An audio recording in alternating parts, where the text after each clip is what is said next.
Assalamualaikum warahmatullahi wabarakatuh. Nama saya Alan Widwa Yusron dari tab C Angkatan 24. Di sini saya akan menjelaskan tentang motor bakar 4 tak bensin dan motor bakar 4 tak diesel.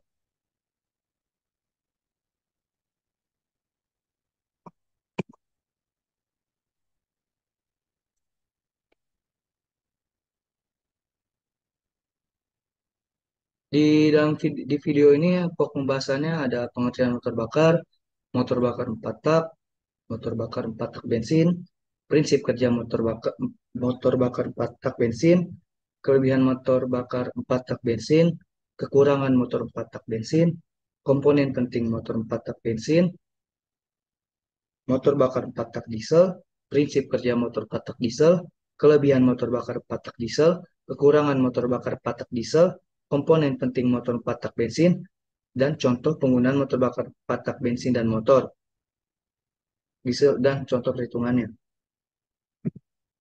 Yang pertama, pengertian motor bakar. Motor bakar adalah mesin yang mengubah energi kimia dari bahan bakar menjadi energi panas melalui proses pembakaran. Kemudian diubah lagi menjadi energi mekanik berupa gerak. Secara sederhana, motor bakar bekerja dengan cara membakar bahan bakar di dalam ruang silinder, sehingga gas hasil pembakaran mendorong piston. Gerakan piston ini diteruskan ke force engkol crankshaft untuk menghasilkan putaran yang dapat digunakan menggerakkan kendaraan, mesin pertanian, atau peralatan lainnya.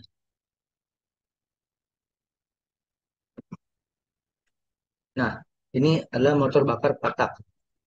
Motor bakar patak adalah jenis mesin pembakaran dalam internal combustion engine yang melakukan satu siklus kerja lengkap dalam 4 langkah piston, yaitu langkah hisap, kompresi, kerja, dan buang. Sesuai namanya, patak ya berarti 4 langkah. Disebut patak karena untuk menghasilkan satu tenaga, piston bergerak naik turun sebanyak 4 kali, atau force ankle berputar 2 kali. Jadi intinya ada 4 langkah dalam motor bakar patak. Motor bakar patak bensin. Motor bakar patak bensin adalah mesin pembakaran dalam yang melakukan satu siklus kerja lengkap, hisap, kompresi, usaha, dan buang. Dalam 4 langkah piston atau 2 putaran Porsche dengan bahan bakar yang digunakan berupa bensin. Pada motor ini, campuran udara dan bensin dihisap ke dalam silinder, kemudian dikompresi, dibakar oleh percikan api dari busi untuk menghasilkan tenaga, dan akhirnya gas sisa pembakaran dibuang melalui katup buang. Jadi sesuai namanya motor bakar patak bensin ini menggunakan bahan bakar bensin ya.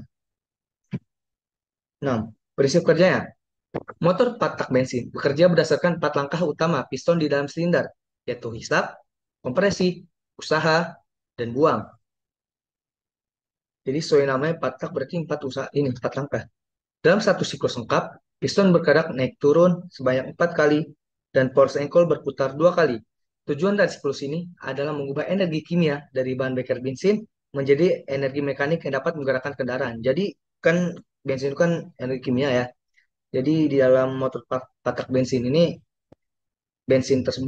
energi kimia tersebut diubah menjadi energi mekanik untuk menggerakkan suatu kendaraan lah.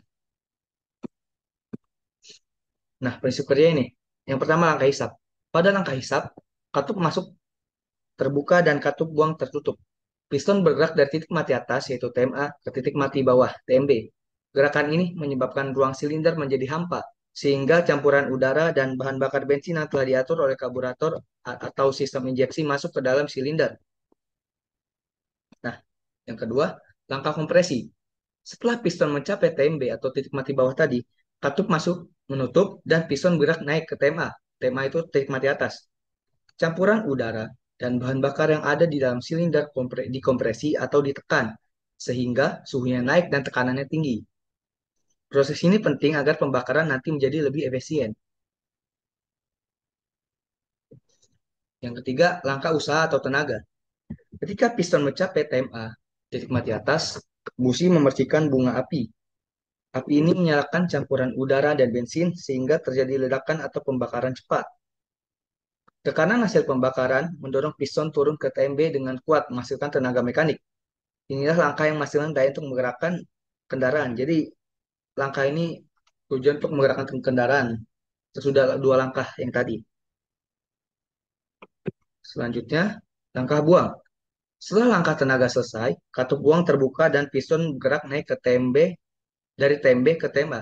Tembe itu tadi titik mati bawah ke titik mati atas. Sisa gas hasil pembakaran didorong keluar melalui katup buang ke knalpot. Setelah itu siklus berulang kembali dari langkah hisap. Jadi sesuai langkahnya tadi, berarti yang pertama itu motor bakar petak bensin ini pertama langkah hisap, yang kedua itu langkah kompresi, yang ketiga itu langkah usaha atau tenaga, yang keempat itu langkah buang. Jadi motor patak itu melalui empat langkah lah. Langkah hisap, langkah kompresi, langkah usaha atau tenaga, dan langkah buang. Nah, selanjutnya kelebihan motor bakar patak bensin. Yang pertama itu pembakaran lebih sempurna. Jadi proses kerja empat langkah membuat campuran udara dan bensin terbakar dengan baik. Hasilnya tenaga yang dihasilkan lebih stabil dan emisi gas buang lebih bersih. Yang kedua itu konsumsi bahan bakar lebih efisien dibanding motor dua tak. Ya, tidak ada bahan bakar yang terbuang bersama gas buang, sehingga mesin patak lebih hemat dan ramah lingkungan. Jadi motor dua tak itu lebih boros daripada motor bakar patak. Maka motor bakar patak ini lebih baik digunakan. Selanjutnya, suara mesin lebih halus dan tidak berisik. Nah, mesin patak memiliki sistem kerja yang lembut, menghasilkan getaran kecil dan suara yang halus, cocok untuk kendaraan. Jadi kan motor dua tak itu kan yang kita tahu kan ini dia apa namanya bersuara lebih keras lah daripada motor empat tak. Jadi itu motor empat tak itu jadi tidak berisik lah. Jadi intinya kelebihan itu. Nah, nomor empatnya ini umur mesin lebih panjang. Karena pelumasan terpisah dan pembakaran stabil, komponen mesin seperti piston, katup, dan ring lebih awet serta jarang rusak. Jadi untuk perawatannya lebih murah harusnya. Selanjutnya kekurangan motor bakar patak bensin. Yang pertama, konstruksi mesin lebih rumit. Mesin patak memiliki banyak komponen seperti katup, camshaft, dan sistem pelumasan khusus sehingga lebih kompleks dibanding mesin dua tak. Jadi dibanding mesin dua tak, mesin patak ini lebih rumit lah. Jadi lebih susah untuk dikerjakan. Nah, yang kedua ini bobot mesin lebih berat. Karena lebih banyak komponen, mesin patak cenderung lebih berat dan besar. Yang ketiga, harga lebih mahal. Mahal. Baik biaya pembuatan maupun perawatannya lebih tinggi dibanding mesin dua tak. Jadi, walaupun dia banyak digunakan, tapi kekurangannya ya harganya lebih mahal. Isu yang keempat, tenaga perputaran lebih kecil. Dalam dua putaran poros ekol hanya terjadi satu langkah usaha, sehingga tenaga yang dihasilkan per siklus lebih kecil daripada mesin dua tak dengan kapasitas sama. Jadi kan dua tak itu jadi lebih kencang lah daripada empat tak, yaitu kekurangannya. Komponen penting motor empat tak bensin. Yang pertama, silinder, silinder blok. Kedua, ada piston. Yang ketiga, batang piston. Yang keempat, force ankle, crankshaft. Yang kelima, kepala silinder, cylinder head. Yang keenam, katup masuk inlet valve. Yang ketujuh, katup buang, exhaust valve. Yang kedelapan, busi, spark plug. Yang kesembilan, karburator atau injektor bahan bakar. Yang kesepuluh, camshaft, poros knob. Yang sebelas, sistem pelumasan. Yang kedua belas, sistem pendinginan. Selanjutnya, motor bakar patak diesel. Motor bakar patak diesel adalah mesin pembakaran dalam internal combustion engine yang menggunakan bahan bakar solar dan bekerja melalui empat langkah piston, yaitu hisap, kompresi, tenaga, dan buang. Pada motor ini, pembakaran terjadi karena di udara di dalam silinder dikompresi hingga sangat panas. Lalu bahan bakar solar disemprotkan oleh injektor dan terbakar secara otomatis tanpa busi. Self injection. Jadi motor bakar patak diesel ini tanpa busi. Beda dari motor patak bensin ya. Terus habis itu langkah kerjanya juga sama melalui empat langkah. So namanya motor patak diesel, yaitu hisap, kompresi, tenaga, dan buang. Selanjutnya prinsip kerja. Motor patak diesel bekerja dalam empat langkah utama, yaitu hisap, kompresi, tenaga, dan buang. Disebut patak karena piston melakukan empat langkah gerak naik dan turun untuk menghasilkan satu kali tenaga. Berbeda dengan motor motor bensin, motor diesel tidak menggunakan busi. Pembakaran terjadi secara otomatis karena tekanan dan suhu udara yang sangat tinggi. Nah, sesuai namanya, motor patak diesel ini nggak menggunakan busi lah karena dia udah ada apa ya pembakaran terjadi secara otomatis. Jadi otomatis dia nggak memerlukan busi lagi. Selanjutnya langkah hisap, intake stroke. Pada tahap ini, katup masuk terbuka dan katup buang tertutup. Piston bergerak dari titik mati atas TMA ke titik mati bawah TMB. Gerakan piston ke bawah menciptakan kevakuman yang menyebabkan udara murni masuk ke dalam silinder. Tidak ada bahan bakar yang ikut masuk, hanya udara saja. Itu prinsip kerjanya. Selanjutnya adalah langkah kompresi, compression stroke. Setelah piston mencapai TMB, katup masuk menutup dan piston mulai bergerak naik kembali dari TMB ke TMA. Udara yang terperangkap di dalam silinder dikompresi dengan kuat sehingga tekanan dan suhunya meningkat drastis. Bisa mencapai 500 sampai 700 derajat Celcius, sangat panas. Udara yang sangat panas ini nantinya akan digunakan untuk menyalakan bahan bakar solar tanpa bantuan busi. Jadi wajar dia ada busi karena suhunya udah panas. Selanjutnya, langkah usaha atau tenaga, power stroke. Sesaat sebelum piston mencapai TMA, injektor bahan bakar menyemprotkan solar bertekanan tinggi ke dalam ruang bakar. Karena udara di dalam silinder sudah sangat panas akibat kompresi, bahan bakar langsung terbakar secara spontan. Pembakaran ini menghasilkan tenaga tinggi yang mendorong piston ke bawah dengan kuat. Gerakan ini menghasilkan tenaga mekanik yang memutar force ankle dan crankshaft. Ini langkah yang menghasilkan daya pada mesin diesel. Sama seperti motor bensin sebelumnya, di langkah usaha atau tenaga ini yang menggerakkan inilah kendaraannya. Selanjutnya langkah buang, exhaust stroke. Setelah langkah tenaga selesai, katup buang terbuka, sedangkan katup masuk tetap tertutup. Piston bergerak dari TMB ke TMA, mendorong gas sisa pembakaran keluar melalui katup buang menuju knalpot. Setelah itu, siklus kembali ke langkah hisap dan proses berulang secara terus-menerus. Jadi sama kayak motor 4 tak bensin lah. Jadi perbedaannya itu dia yang 4 tak bensin ini menggunakan bensin dan yang diesel ini menggunakan solar. Tapi langkah kerjanya sama aja, menggunakan 4 langkah. Yang Nah, kelebihan motor 4 tak diesel selanjutnya. Yang pertama, torsi lebih besar. Motor diesel menghasilkan tenaga puntir torsi yang lebih besar dibanding motor bensin, terutama pada putaran rendah. Kedua, lebih hemat bahan bakar.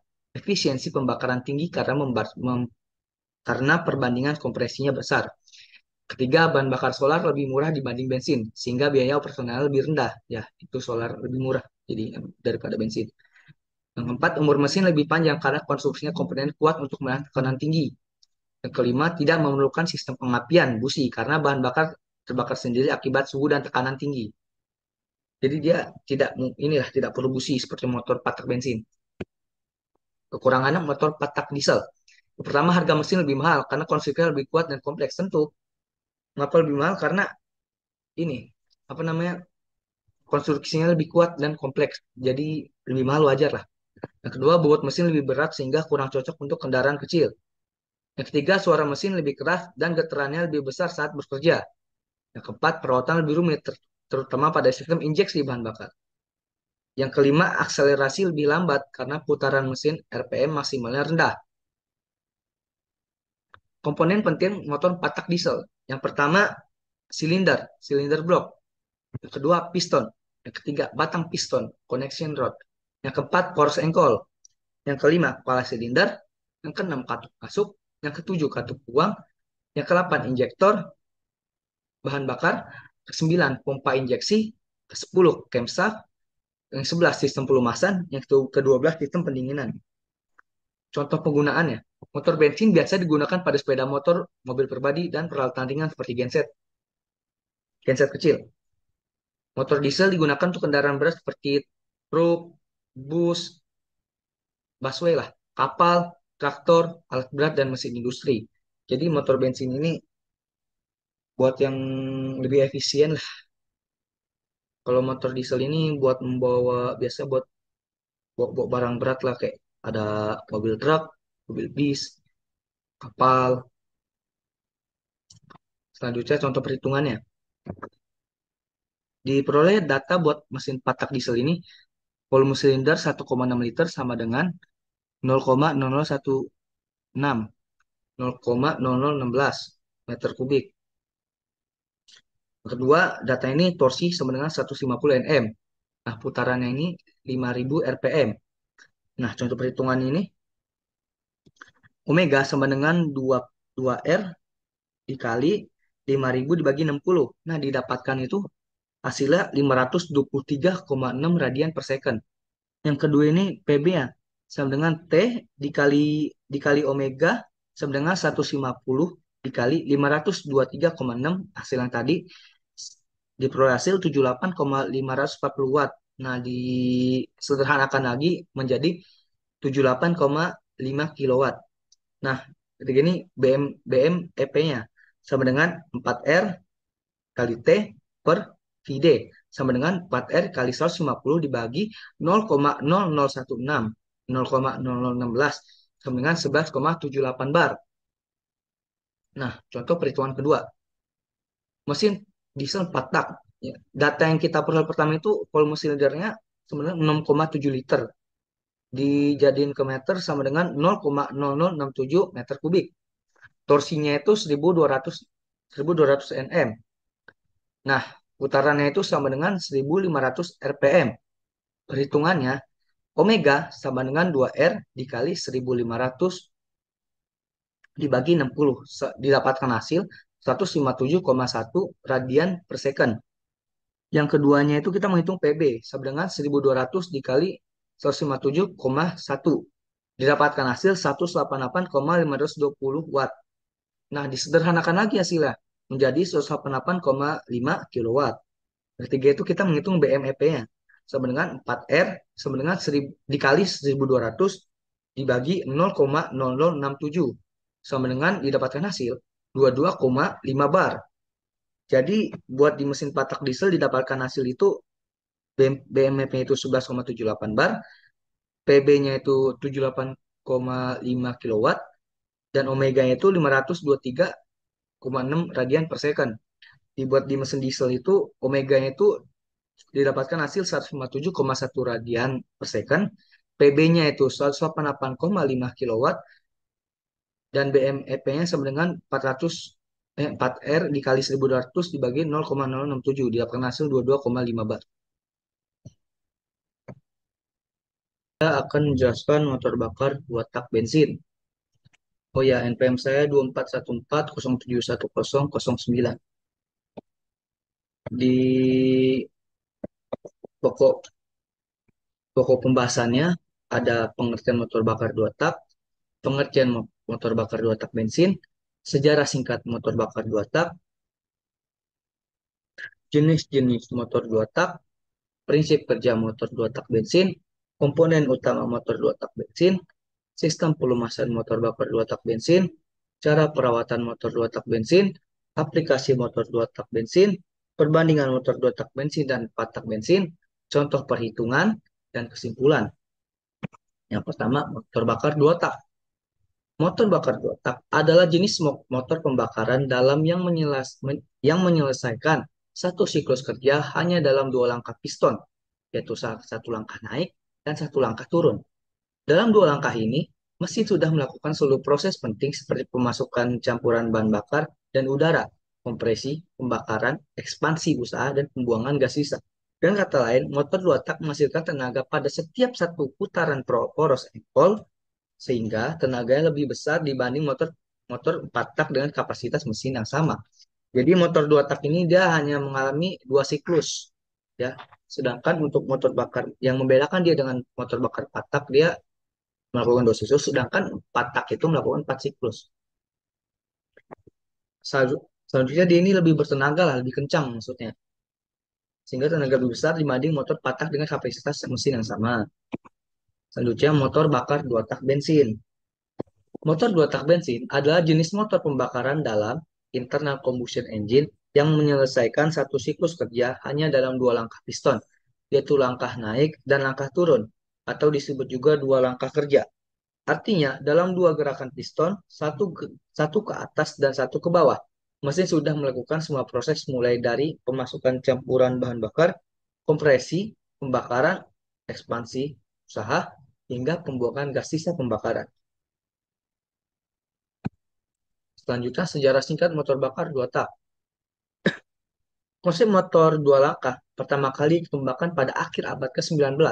Salah satu tokoh penting adalah Joseph Day, seorang insinyur asal Inggris, yang pada tahun 1891 mematenkan desain mesin dua langkah dengan sistem pembilasan yang mirip seperti yang digunakan sampai sekarang.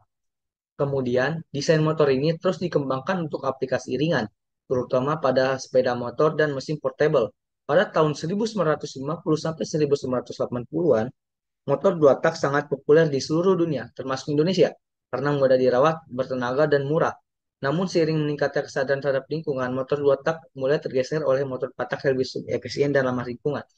Jadi motor dua tak ini karena kencang, jadi dia sangat populer di seluruh dunia. Di situ mudah dirawat juga, di situ dan murah juga dia. Namun seiring berjalannya waktu, motor empat tak ini dia tergeser, motor dua tak ini tergeser oleh empat tak karena motor empat tak ini walaupun dia lebih lambat, tapi dia lebih efisien dan ramah lingkungan. Jadi dia ramah lah buat lingkungan. Selanjutnya itu jenis-jenis motor dua tak. Motor dua tak dapat dibedakan menjadi beberapa jenis berdasarkan desain dan cara kerjanya. Antara lain, yang pertama, motor dua tak dengan katup bulu, red valve engine. Menggunakan katup bulu red valve untuk mengatur masuknya campuran ke ruang engkol agar tidak kembali ke karburator. Hasilnya lebih efisien dan tenaga lebih stabil pada berbagai putaran mesin.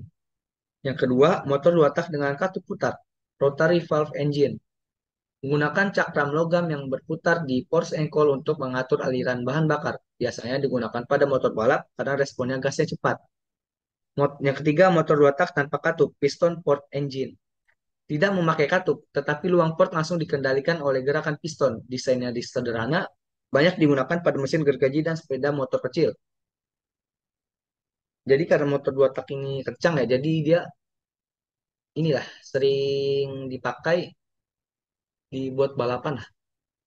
Ini, motor dua tak ini. Selanjutnya prinsip kerja. Prinsip kerja motor dua tak bensin adalah menyelesaikan satu siklus pembakaran hanya dalam dua langkah piston, yaitu langkah naik kompresi dan langkah turun usaha. Dalam dua langkah ini, semua proses utama terjadi mulai dari pemasukan campuran bahan bakar dan udara, kompresi, pembakaran, ekspansi, hingga pembuangan gas sisa. Seperti yang saya katakan tadi, motor dua tak ini cuma mengalami dua siklus. Yang namanya juga motor dua tak. Beda dengan motor empat tak yang mengalami empat siklus. Selanjutnya prinsip kerjanya lagi. Langkah pertama, langkah kompresi dan masuk campuran.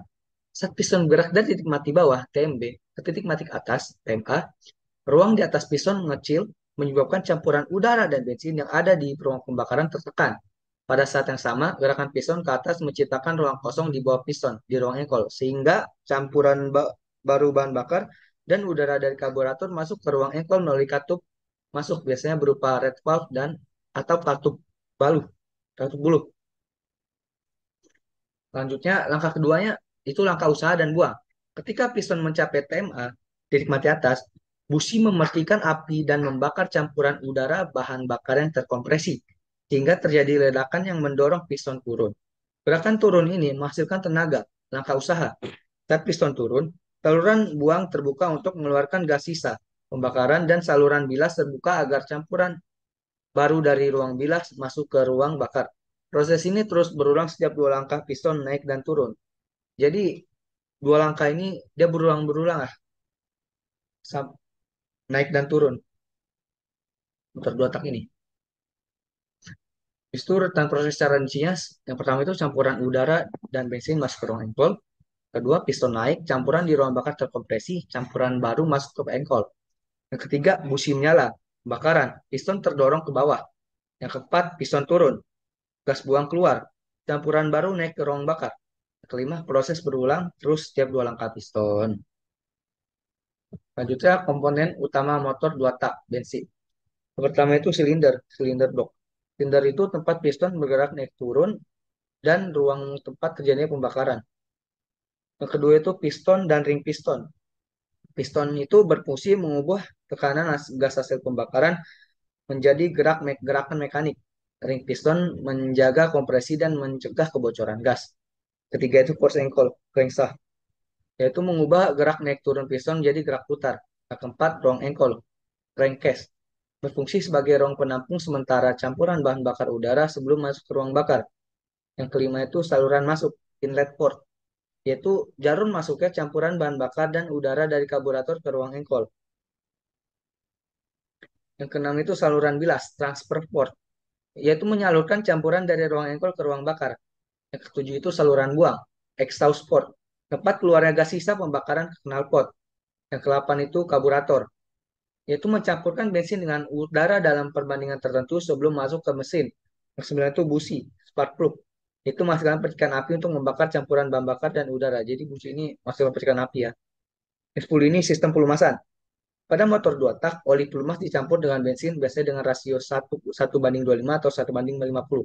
Agar ikut terbakar dan melumasi piston serta bagian dalam mesin. Selanjutnya itu kelebihan motor 2 tak bensin. Yang pertama itu tenaga lebih besar per cc dibanding motor 4 tak karena setiap satu putaran force ankle menghasilkan tenaga. Jadi dia ini lebih cepat lah dibanding motor 4 tak yang mengalami 4 siklus dan 2 tak ini mengalami 2 siklus. Jadi wajar saja motor 2 tak ini lebih kencang. Habis itu yang kedua itu konstruksi sederhana tanpa kartu hisap dan buang kompleks. Ketiga itu bobot mesin ringan, cocok untuk kendaraan kecil atau mesin portable. Yang keempat itu perawatannya mudah dan murah. Yang kelima, tentu saja akselerasinya cepat, cocok untuk keperluan yang membutuhkan tenaga spontan. Motor 2 tak ini, ya yang sudah saya bilang tadi, akselerasinya cepat. Yang keenam itu bisa dipasang dalam posisi apapun seperti pada mesin gergaji atau mesin pel kapal.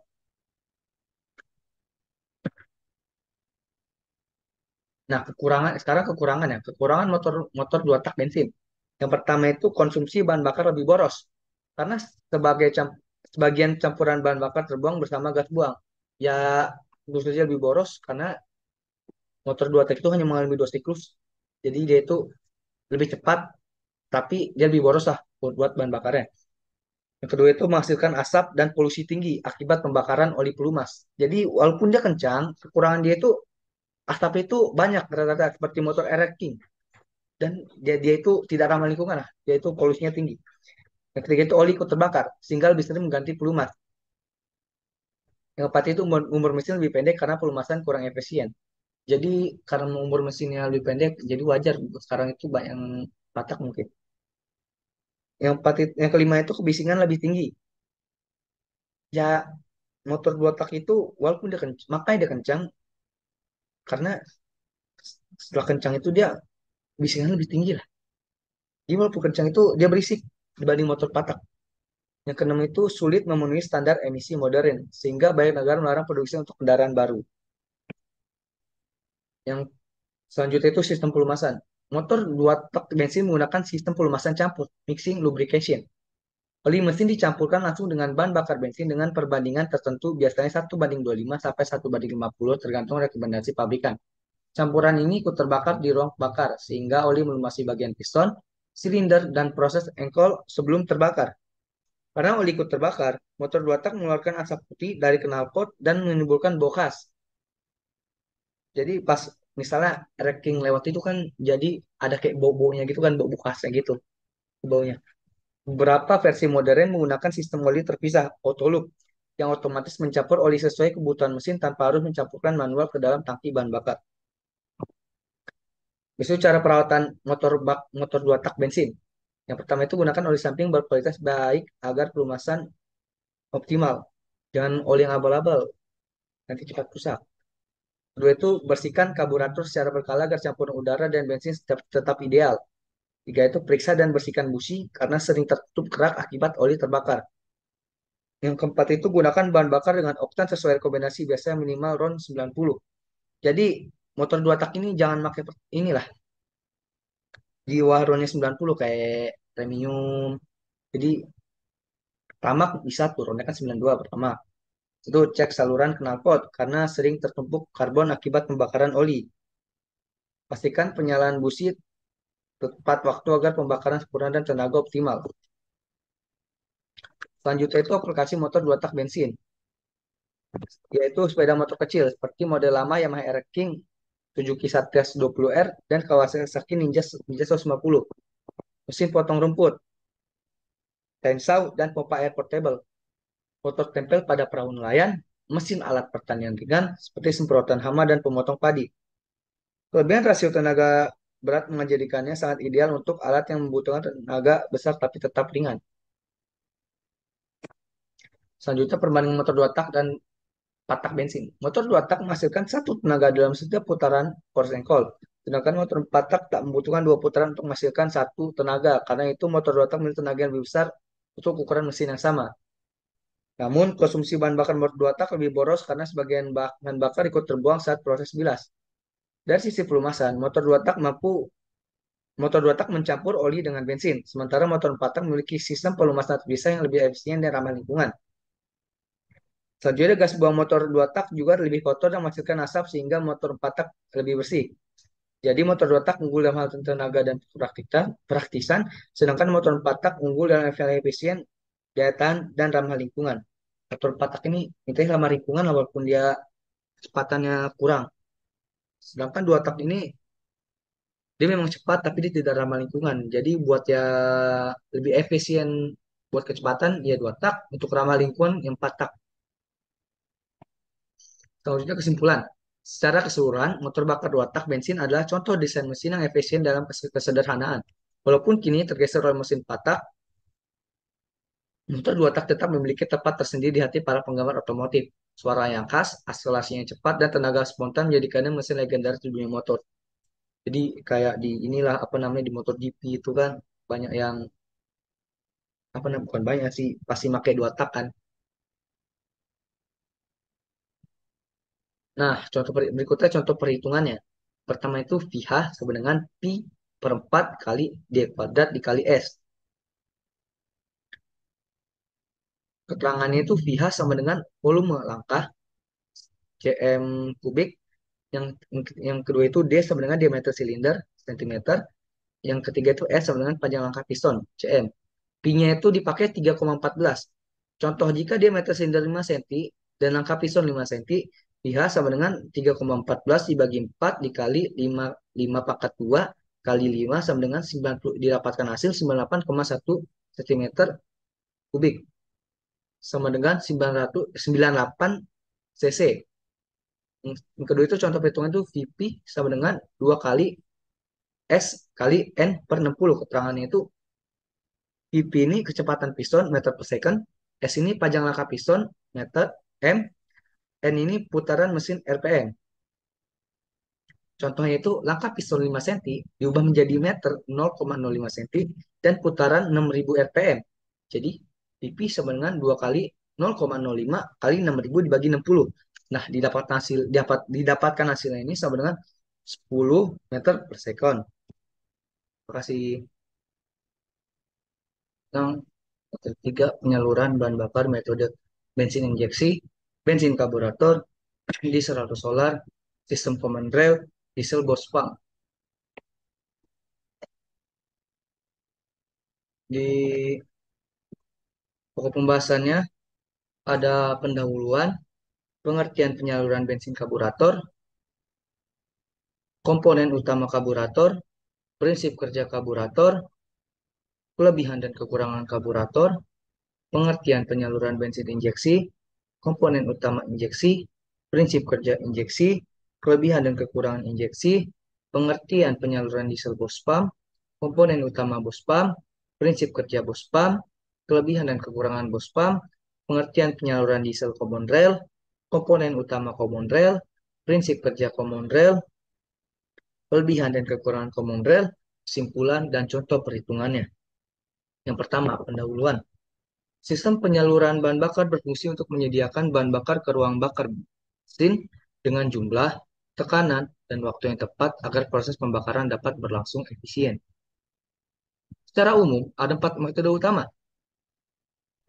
Yang pertama itu bensin sistem karburator, bensin sistem injeksi, diesel sistem bus pump, diesel sistem common rail. Pertama yang akan kita bahas itu sistem penyaluran bahan bakar bensin karburator.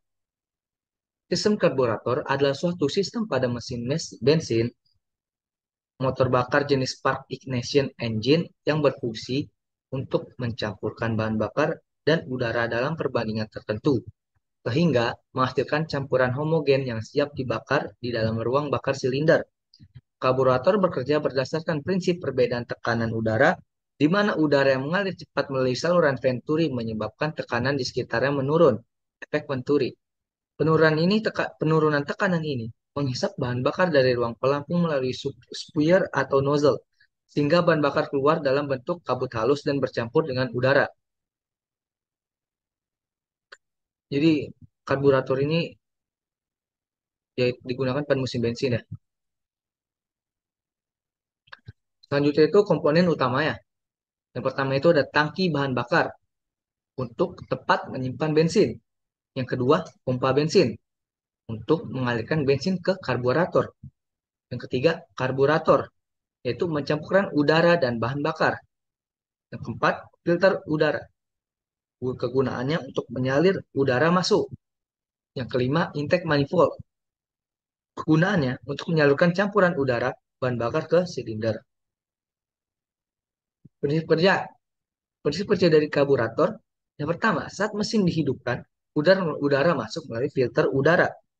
Yang kedua, udara melewati venturi pada karburator, di mana kecepatannya meningkat dan tekanannya menurun. Ketiga, tekanan rendah di venturi membuat bahan bakar tertarik dari jet utama membentuk kabut campuran udara bahan bakar. Selanjutnya, campuran ini kemudian masuk ke silinder, dikompresi, dan dibakar oleh percikan busi. Nah, selanjutnya kelebihan dan kekurangannya.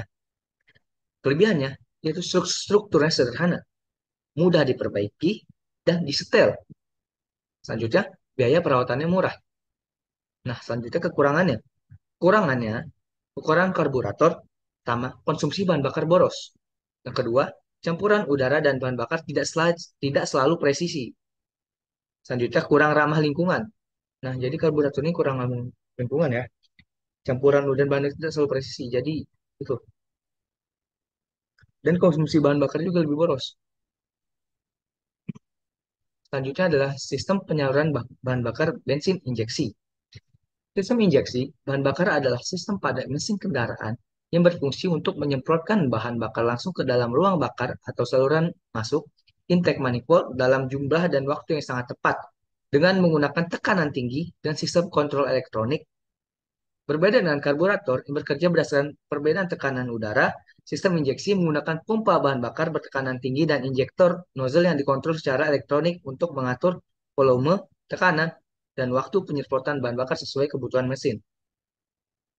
Jadi perbedaannya injeksi ini dengan karburator itu di mesin bensinnya itu di injeksi ini menggunakan pompa bakar bertekanan tinggi dan injektor nozzle yang dikontrol secara elektronik. Jadi dia menggunakan elektronik lah untuk mengatur volume, tekanan, dan waktu penyemprotan bahan bakar sesuai kebutuhan mesin.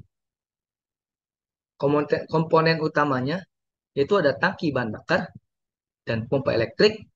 Yang kedua itu fuel rail dan injektor. Selanjutnya ada sensor-sensor, ada map, TPS, O2, mesin, MAF, dan lain-lain. Tiga itu ECU. Jadi ECU itu ada Electronic Control Unit yang biasanya dengar itu ada namanya ECU kan ya. Jadi artinya itu Electronic Control Unit. Selanjutnya prinsip kerjanya. Yang pertama itu pompa bahan bakar listrik mengirim bensin bertekanan ke fuel rail. Kedua, ECU tadi menerima data dari berbagai sensor seperti jumlah udara masuk, suhu, dan posisi throttle. Selanjutnya itu berdasarkan data tersebut, ECU menghitung jumlah bahan bakar yang tepat. Yang keempat, injektor menyemprotkan bahan bakar dalam bentuk kabut halus langsung ke saluran masuk atau ke dalam silinder. Yang kelima itu busi menyalakan campuran tersebut dengan presisi waktu yang diatur oleh komputer, ya kan elektronik. Jadi diatur oleh komputer. Kelebihan dan kekurangannya.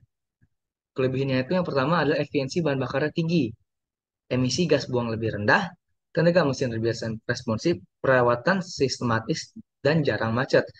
Yang kekurangannya itu sistemnya kompleks. Yang kedua, perawatan dan perbaikan lebih mahal. Itu butuh alat diagnostik khusus. Jadi, diagnosis khusus. Jadi, sistem injeksi ini nggak bisa sembarangan lah. Di situ perawatannya dan perbaikannya lebih mahal. Karena itu tadi sistemnya lebih kompleks.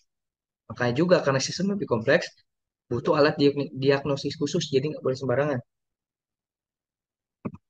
Selanjutnya, sistem penyaluran bahan bakar diesel BOS pump. Sistem BOS pump atau pompa injeksi BOS adalah salah satu sistem penyaluran bahan bakar pada mesin diesel solar yang berfungsi untuk menekan, mengatur, dan menyemprotkan bahan bakar solar ke setiap silinder mesin pada waktu yang tepat dan dalam jumlah yang sesuai dengan beban kerja mesin. Sistem ini termasuk tipe mekanis konvensional yang banyak digunakan sebelum munculnya sistem common rail diesel injection modern. Pompa BOS bekerja secara presisi menggunakan tekanan tinggi sekitar 150 sampai 300 bar untuk menghasilkan pembakaran yang sempurna di ruang mesin diesel. Selanjutnya, komponen utama, tangki solar dan pompa transfer. Kedua, filter solar. Selanjutnya, BOS injection pump, pompa injeksi utama. Selanjutnya ada injektor. Selanjutnya ada pipa tekanan tinggi. Selanjutnya itu ada prinsip kerjanya. Pertama, pompa transfer mengalirkan solar dari tangki ke pompa injeksi. Yang kedua, pompa BOS meningkatkan tekanan bahan bakar secara mekanis. Ketiga, tekanan ini mendorong bahan bakar menuju injektor pada waktu yang tepat. Selanjutnya, empat, injektor menyemprotkan bahan bakar langsung ke dalam ruang bakar, di mana pembakaran terjadi karena panas dari kompresi udara di silinder.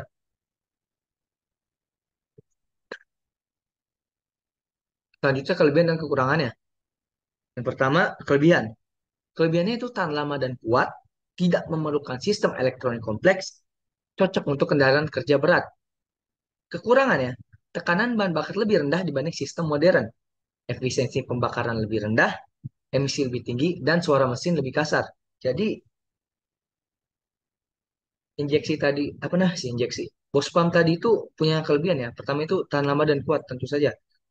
Dan dia ini tidak memerlukan sistem elektronik kompleks. Nggak kayak, apa namanya, common rail. Dan bos pump ini cocok untuk kendaraan kerja berat, kayak buat truk, buat traktor juga. Kekurangannya tekanan bahan bakar lebih rendah dibanding sistem modern. Nah, habis itu efisiensi pembakaran lebih rendah juga. Dan emisi lebih tinggi dan suara mesin lebih kasar. Jadi agak kurang enak didengar lah. Jadi lebih kasar itu suaranya. Ini adalah sistem penyaluran bahan bakar diesel common rail. Sistem common rail adalah sistem injeksi bahan bakar modern pada mesin diesel solar yang berfungsi untuk menyemprotkan bahan bakar bertekanan sangat tinggi ke ruang bakar dengan kendali elektronik penuh. Berbeda dengan sistem bus pump yang bekerja secara mekanis, sistem common rail menggunakan pompa tekanan tinggi, rel bahan bakar, common rail, dan injektor elektronik yang dikontrol oleh ECU, Electronic Control Unit, untuk mengatur tekanan jumlah dan waktu penyemprotan bahan bakar dengan sangat presisi. Selanjutnya itu komponen utama ya. Pertama itu ada tangki solar dan pompa bahan bakar elektrik. Kedua ada pompa tekanan tinggi, high pressure pump. Selanjutnya ada fuel rail, pipa bersama. Selanjutnya ada injektor elektrik. Selanjutnya ada ECU, engine control unit. Selanjutnya ada sensor tekanan, sensor putaran, dan sensor suhu. Prinsip kerja. Prinsip kerja dari common rail yang pertama pompa listrik dengan listrik mengirimkan bahan bakar dari tangki ke pompa tekanan tinggi. Yang kedua, pompa tekanan tinggi menekan bahan bakar hingga 1.500 sampai 2.500 bar, sangat tinggi. Kemudian disimpan di fuel rail. Ketiga, ECU menerima data dari sensor dan menentukan waktu serta durasi penyemprotan bahan bakar melalui injektor elektrik. Yang keempat, injektor menyemprotkan bahan bakar dalam bentuk kabut sangat halus, menghasilkan pembakaran sempurna. Kelebihan dan kekurangan. Kelebihan dari common rail ini, efisiensi bahan bakar tinggi, tenaga lebih besar dan halus, emisi gas buang rendah, respon mesin lebih cepat dan presisi. Kurangannya adalah komponen mahal dan sensitif, tidak mudah diperbaiki tanpa alat khusus, butuh solar dengan kualitas tinggi. Jadi sama seperti, apa namanya, injeksi tadi, dia ini butuh alat khusus lah, jadi nggak boleh sembarangan. Di situ dia ini butuh solar dengan kualitas yang tinggi. Di situ komponennya mahal dan sensitif karena dia menggunakan ECU juga mungkin. Di situ efisiensi kelebihannya itu keefisiensi bahan bakar tinggi, tenaga lebih besar dan halus, emisi gas buang rendah, gas mesin lebih cepat dan presisi tinggi. Kesimpulannya, jadi sistem penyaluran bahan bakar terus berkembang dari mekanis ke elektronik, dari karburator dan boskam melalui injeksi bensin dan common rail. Tujuannya adalah satu, menghasilkan pembakaran yang lebih efisien, bertenaga dan ramah lingkungan. Jadi karburator dan bospam ini dia tidak menggunakan ECU. Nah, sedangkan injeksi bensin dan kompor ini perkembangan selanjutnya dia udah menggunakan ECU dan elektronik dia. Habis itu contoh perhitungannya. Ada asumsi mesin mesin 4 silinder 4 tak, putaran mesin RPM sama dengan 1.500 RPM, displacement per siklus V underscore dis sama dengan 0,03 meter kubik. Di situ ada volumetric efisiensi sama dengan 0,8. Selanjutnya ada kerapatan udara, row air sama dengan 1.225 kilogram per meter kubik. Habis itu ada AFR, air air fuel. Untuk diesel sama dengan 19. Itu ada kerapatan bahan bakar, raw fuel sama dengan 0,84 kilogram per liter. Sama laju massa udara masuk. Bisa ini M dot fill air. M dot air sama dengan V dips dikali RPM dikali NV dikali raw air dibagi 60. 4,5. Jadi penjabarannya 4,5 dikali 0,8 8 sama dengan 3,6. 3,6 dikali 1.225 sama dengan 4,41. 4,41 dibagi 60 sama dengan 0,0735 kilogram per second. Disuruh cari laju massa bahan bakar. M dot fuel. M dot fuel sama dengan M dot air bagi AFR. Berarti 0,0735 dibagi 19. Didapatkan hasil 0,00386841 kilogram per second. Selanjutnya dicari laju volumetrik bahan bakar. L per second, L per H, mililiter per min. P dot fuel sama dengan M dot fuel dibagi raw fuel sama dengan 0,00386841 dibagi 0,84 sama didapatkan hasil 0,00460478 liter per second. Di situ dapatkan hasil pula berarti dengan 0,004648 liter per second. Di situ ada 0,004648 kali 3.600 sama dengan 16,5772 liter per hour. Di situ dapatkan pula 0,046048 dikali 1000 kali 60. Didapatkan hasil sama dengan 276,287 mililiter per menit. Per liter. Nah, perhitungan yang kedua yaitu P dot fuel sama dengan 33,31 liter per jam sama dengan 550 cc per menit. N inject N in N inject sama dengan RPM dibagi 2 dikali N silinder sama dengan 4.000 dibagi 2 dikali 4 sama dengan 8.000 injeksi per menit. Injeksi sama dengan 555 sama dengan dibagi 8.000 sama dengan 0,069 cc per injeksi sama dengan 69. Injeksi sama dengan 69 per injeksi. Jadi dicari pula ini M air sama dengan V kali RPM dibagi 2 sama dengan V dikali RPM dibagi 2 dikali VE dikali rho air dibagi 60. M fuel sama dengan M air dibagi FE. Habis itu P dot fuel sama dengan M dot fuel dibagi rho fuel dikali 3.600. Jadi jawabannya ini sudah saya sebutkan tadi. Yaitu P dot fuel sama dengan 33,31 liter per jam sama dengan 555 cc per menit. Di situ ada N injeksi sama dengan RPM dibagi 2 dikali N silinder sama dengan 4.000 dibagi 2 dikali 4 sama dengan 8.000 injeksi per menit. Injeksinya sama dengan 555 dibagi 8.000 sama dengan 0,069 cc per injeksi sama dengan 69. Injeksinya sama dengan 69 mililiter per injeksi. Makasih. Pelumasan dan sistem pendinginan. Ya, sebelumnya nama saya Alan Widwa Yusron dengan NPM 2414071009. Selanjutnya, di sini pokok pembahasannya ada pendahuluan, pengertian sistem pelumasan, fungsi sistem pelumasan, jenis-jenis sistem pelumasan, komponen-komponen penting sistem pelumasan, prinsip kerja sistem pelumasan, jenis-jenis oli pelumasan, perawatan sistem pelumasan, pengertian sistem pendinginan, fungsi sistem pendinginan, jenis sistem pendinginan, komponen-komponen sistem pendinginan, prinsip kerja sistem pendinginan, jenis cairan pendinginan, perawatan sistem pendinginan, hubungan sistem pelumasan dan sistem pendinginan, gejala kerusakan pada kedua sistem, contoh perhitungan, serta kesimpulannya. Pertama itu kita pendahuluan. Dalam sebuah mesin, terdapat banyak komponen logam yang bergerak dengan sangat cepat, saling bergesekan, dan menghasilkan panas yang tinggi.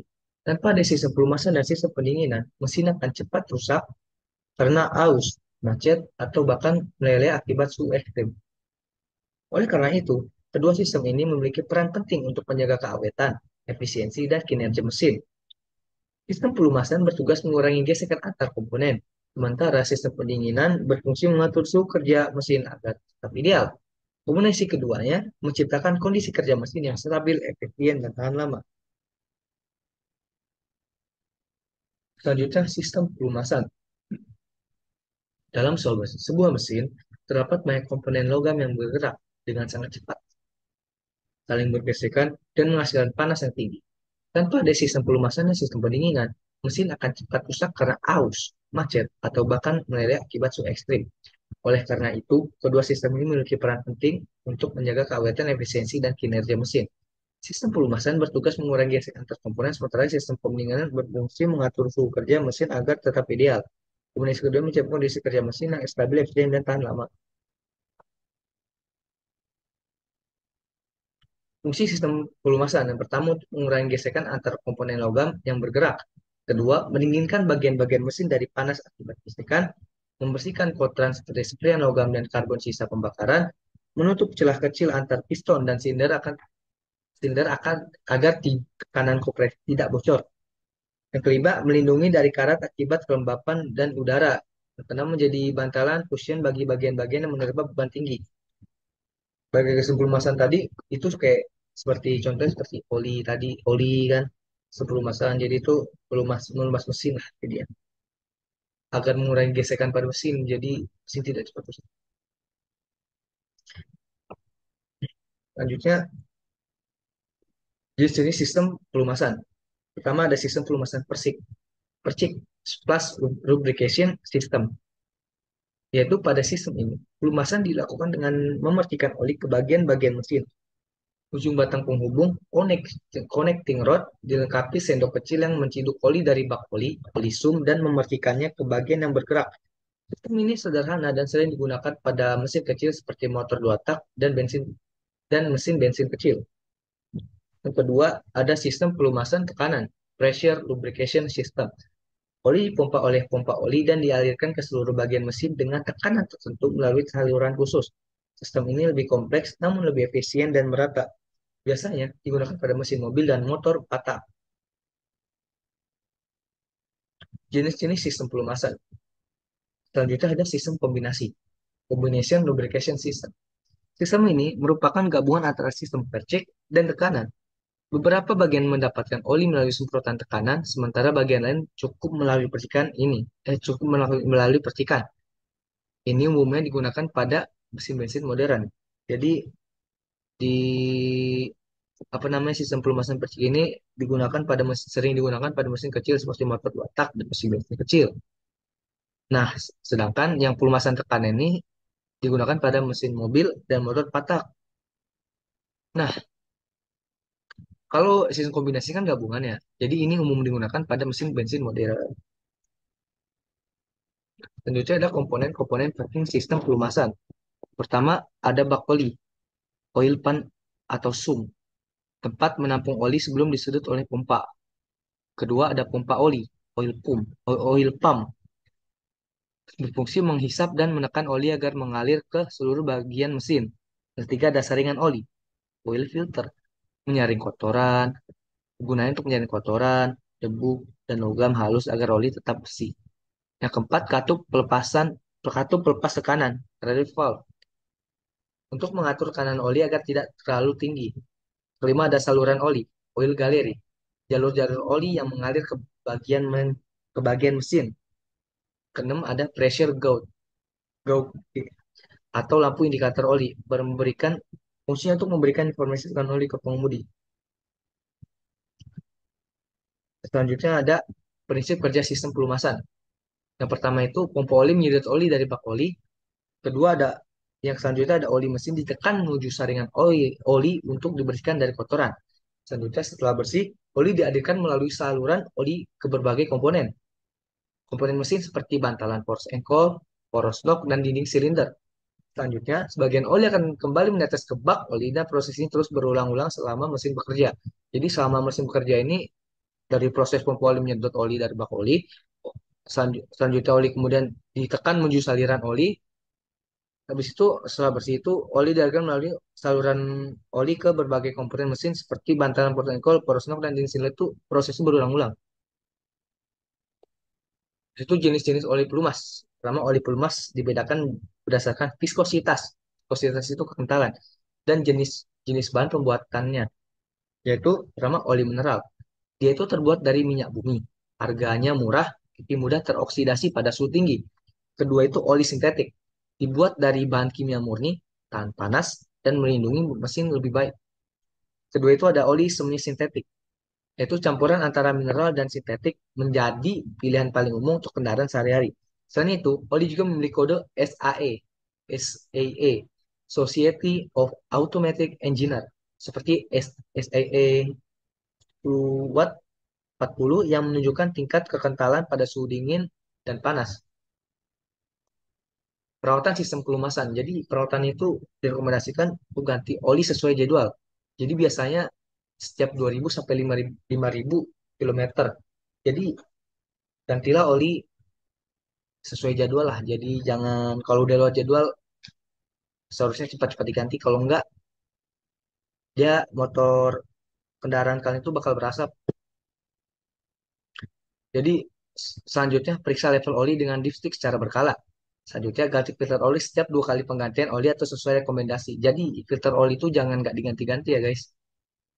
Habis itu selanjutnya hindari menggunakan oli bekas atau oli palsu. Nah, jadi kalau kalian kalau menggunakan oli palsu ya, jadi itu jadi cepat rusak lah komponen mesin. Jadi oli ini atau sistem pelumasan ini untuk mengurangi gesekan itu kurang maksimal lah karena dia oli palsu nggak bukan oli asli, bukan oli asli. Selanjutnya ada sistem pendinginan. Sistem pendinginan adalah sistem yang berfungsi untuk menjaga suhu kerja mesin agar tetap stabil. Saat mesin bekerja, pembakaran bahan bakar menghasilkan panas hingga lebih dari 2000 derajat Celcius di ruang bakar. Bila panas ini tidak dikendalikan, komponen mesin bisa memuai berlebihan dan rusak.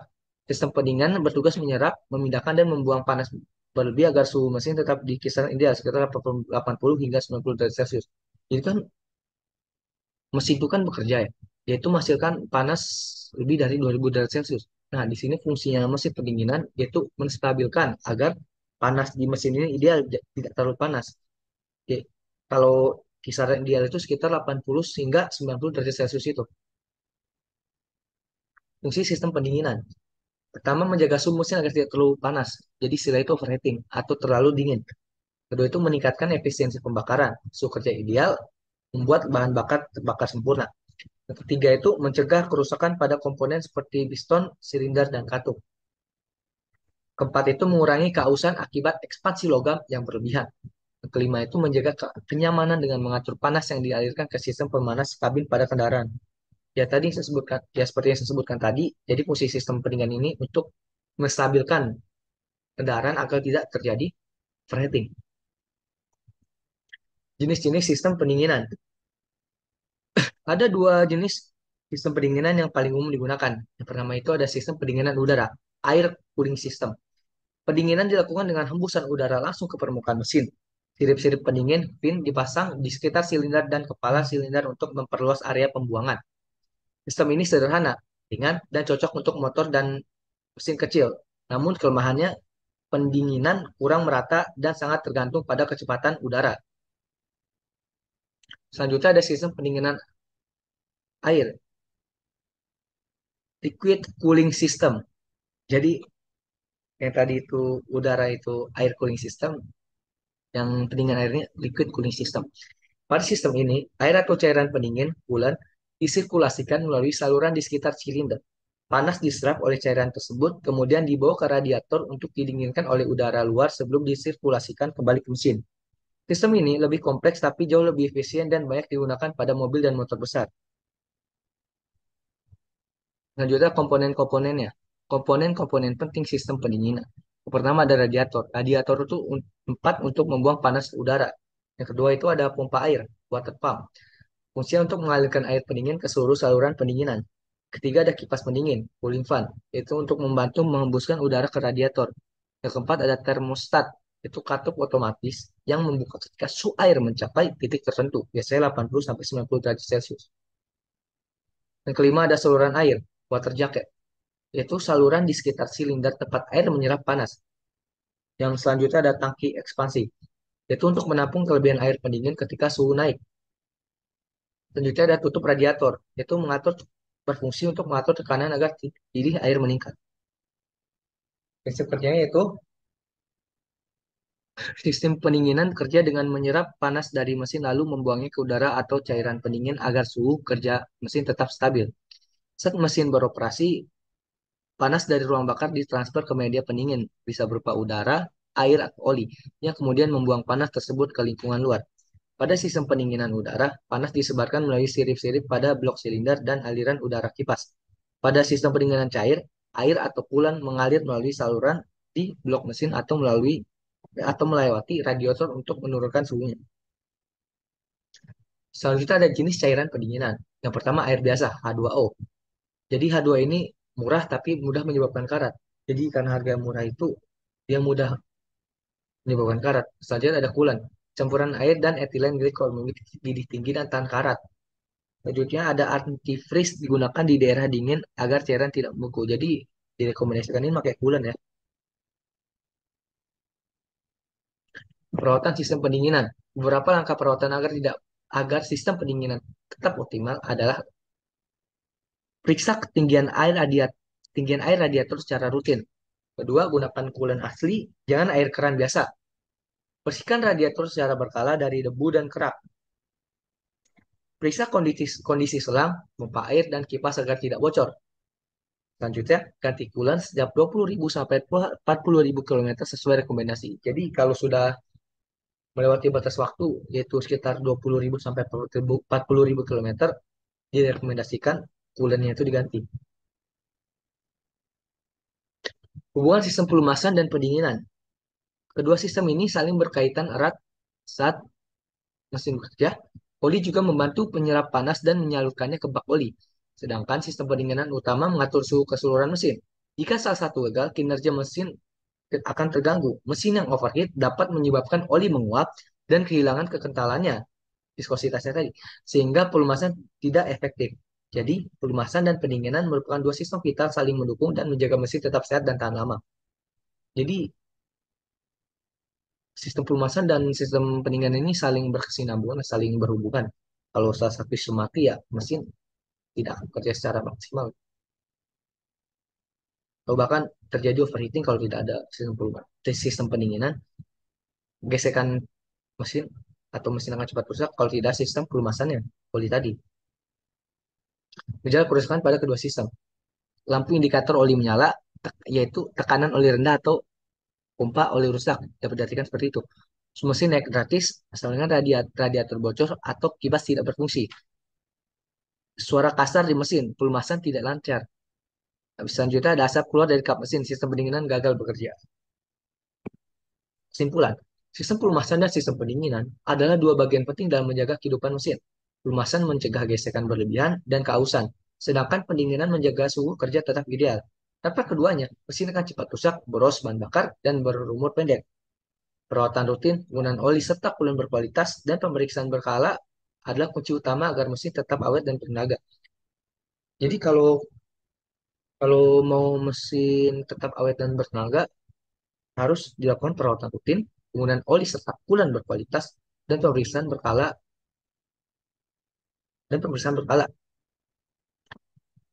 Selanjutnya adalah contoh perhitungannya. Diketahui mesin menghasilkan panas sebesar Q total sama dengan 120.000 kilojoule per jam. Dan sistem pendinginan harus membuang 30 dari panas tersebut. Hitung panas yang harus dibuang per detik. Rumus ini ada Q buang sama dengan 0,3 dikali Q total sama dengan 0,3 dikali 120.000. 120.000 ini dari data yang sudah didapat Q totalnya. Sama dengan didapatkan hasil 36.000 kilojoule per jam. Konversi ke detik. 1 jam sama dengan 3.600 second. Dibuang dibagi sama dengan 36.000 dibagi 3.600 sama dengan 10 kilojoule per second. Di situ sama dengan 10.000 joule per second kalau mau dijadikan joule. Jadi Q buangnya sama dengan 10 kilowatt. Sudah diketahui yang kedua ya. Diketahui tekanan oli P sama dengan 3 bar sama dengan 3 kali 10 pangkat 5 PA. Dan debit oil. Dan debit oli. Hitung dari tekanan sistem pelumasan. W sama dengan P kali Q. Sama dengan 3 kali 10 pangkat min 5 kali 0,00016667. Didapatkan hasil sama dengan 50 joule per second. Hasilnya itu W-nya sama dengan 50 watt. Terima kasih. Alasan nama saya Alan Widowaji Yusron dengan NPM 2414010 di sini saya akan melanjutkan penjelasan tentang sistem kelistrikan. Isinya itu isi pokok pembahasan itu ada pengertian sistem kelistrikan, fungsi sistem kelistrikan, jenis-jenis sistem kelistrikan, komponen penting sistem kelistrikan, sumber energi, baterai dan alternator, prinsip kerja sistem kelistrikan motor bakar, jenis sistem kelistrikan, sistem penerangan dan sinyal, perawatan sistem kelistrikan, gangguan umum dan solusinya, untuk perhitungan. Dan contoh perhitungannya. Pertama itu ada sistem kelistrikan. Sistem kelistrikan motor bakar adalah rangkaian komponen yang berfungsi untuk menghasilkan, menyimpan, dan mendistribusikan energi listrik agar mesin dan perangkat lainnya bisa bekerja. Energi listrik ini berasal dari baterai, aki, dan generator, alternator atau magnet yang diubah dari energi mekanik hasil para mesin. Tanpa sistem kelistrikan, motor bakar tidak akan bisa hidup karena tidak ada arus untuk sistem starter dan pengatiannya. Fungsi sistem kelistrikan. Ada tiga fungsi utama dari sistem kelistrikan motor bakar. Pertama, menyediakan arus untuk sistem pengapian agar busi bisa menghasilkan percikan api di ruang bakar. Kedua, menjalankan sistem starter supaya mesin dapat diputar beberapa kali. Ketiga itu mengalirkan listrik ke sistem pendukung seperti lampu, klakson, indikator, dan sensor-sensor elektronik. Jadi sistem kelistrikan ini sangat penting ya karena kalau sistem kelistrikan motor bakar tidak akan bisa hidup karena arus pengapian buat nggak ada. Selanjutnya itu ada jenis-jenis sistem kelistrikan.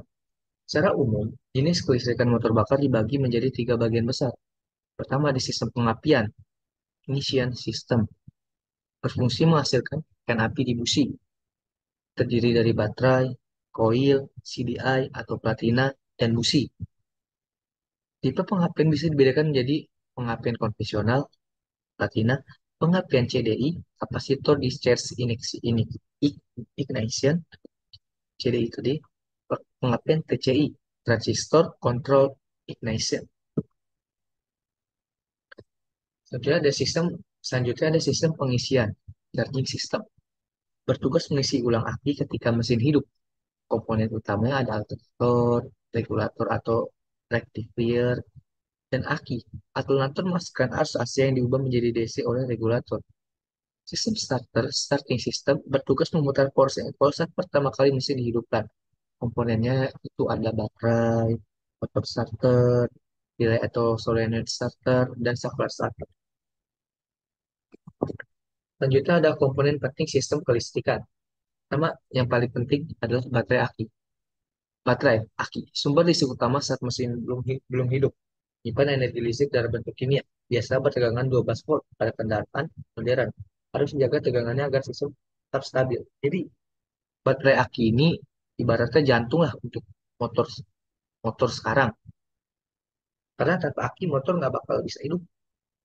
Nah, aki ini biasanya bertegangan 12 volt.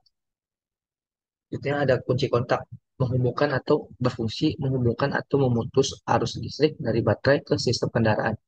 Terdiri dari beberapa posisi. Ada off, on, dan stop. Selanjutnya ada alternator atau magnet.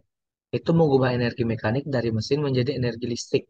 Pada mobil disebut alternator, sedangkan pada sepeda motor sering disebut magnet atau spool. Tergantung dari rotor, stator, dan dioda penyarah.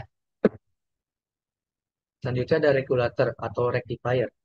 Berfungsi untuk menyarahkan arus AC menjadi DC dan menjaga tegangan tetap stabil agar tidak overcharge ke baterai. Jadi penting juga regulator ini. Ya, selanjutnya ada koil pengapian. Mengubah arus 12 volt dari baterai menjadi tegangan tinggi hingga 20 sampai 30 ribu volt untuk memunculkan percikan di busi. Komponen penting sistem kelistrikan selanjutnya ada CDI, CDI atau TCI. Komponen elektronik yaitu komponen elektronik yang mengatur waktu pengapian berdasarkan putaran mesin. Pada sistem CDI, energi disimpan di kapasitor lalu dilepaskan ke koil. Selanjutnya ada busi. Komponen terakhir pada sistem pengapian mengubah tegangan tinggi menjadi percikan api untuk membakar campuran udara dan bahan bakar. Di CDI ini untuk sistem pengapian itu sangat penting.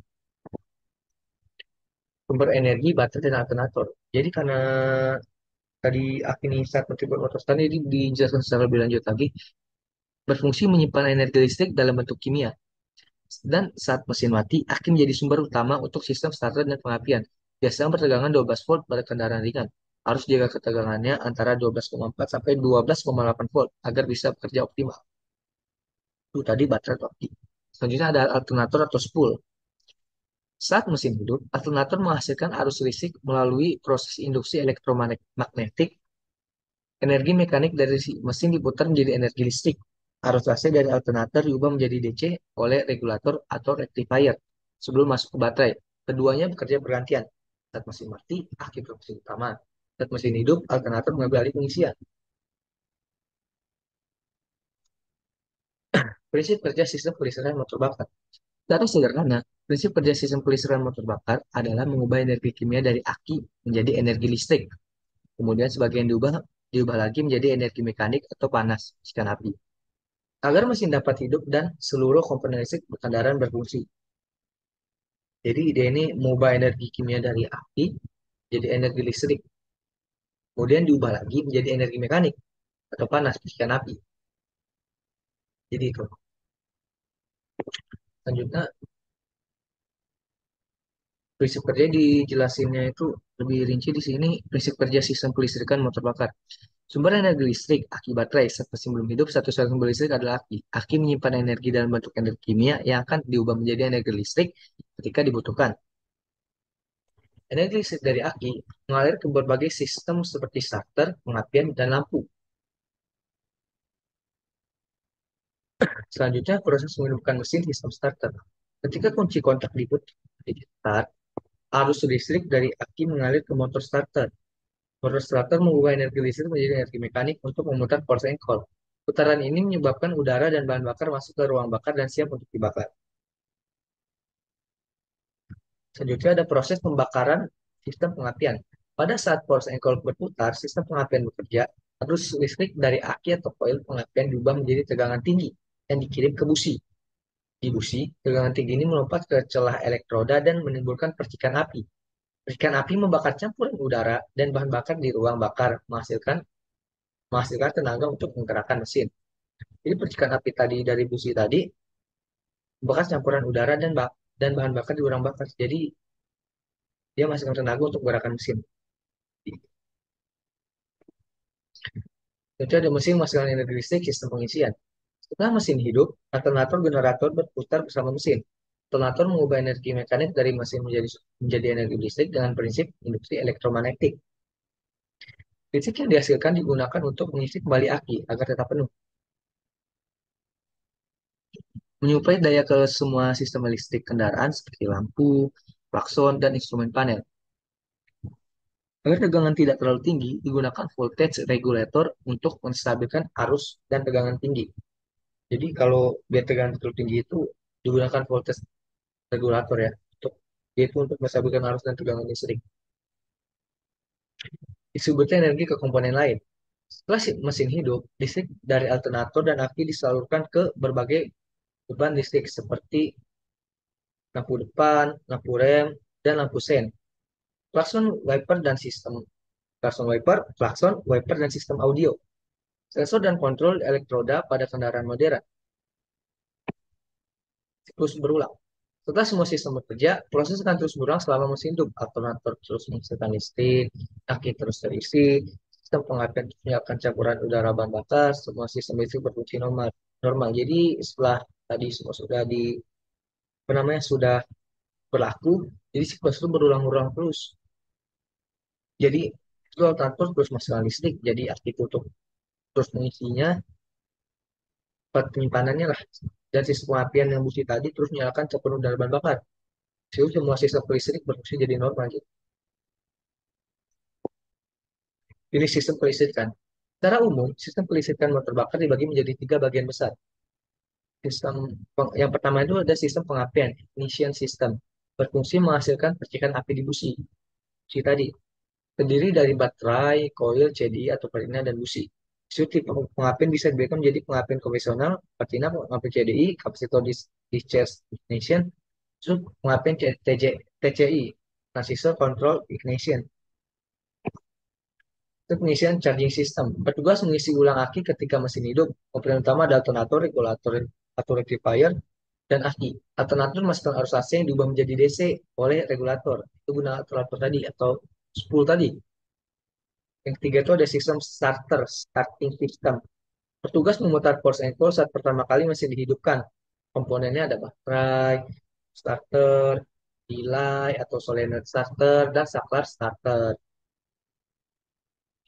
Sistem penerangan dan sinyal. Selain pengapian dan pengisian, sistem kelistrikan juga mencakup penerangan dan sinyal. Komponen utama yang meliputi lampu utama berfungsi untuk menerangkan jalan, lampu rem dan sen untuk memberi tanda ke pengguna jalan lain, lampu indikator seperti indikator bahan bakar, netral, suhu, dan tekanan oli, klakson untuk memberi syarat suara, di situ klakson memberi syarat suara tadi. Semua komponen ini mendapat suplai listrik dari aki atau langsung dari sistem pengisian. Jadi aki itu sangat penting ya. Perawatan sistem kelistrikan.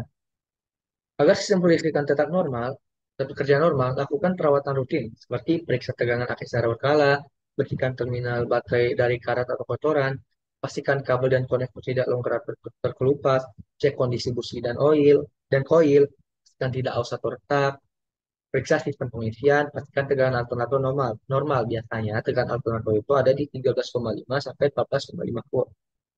Gunakan string fuse yang sesuai agar tidak terjadi konsleting.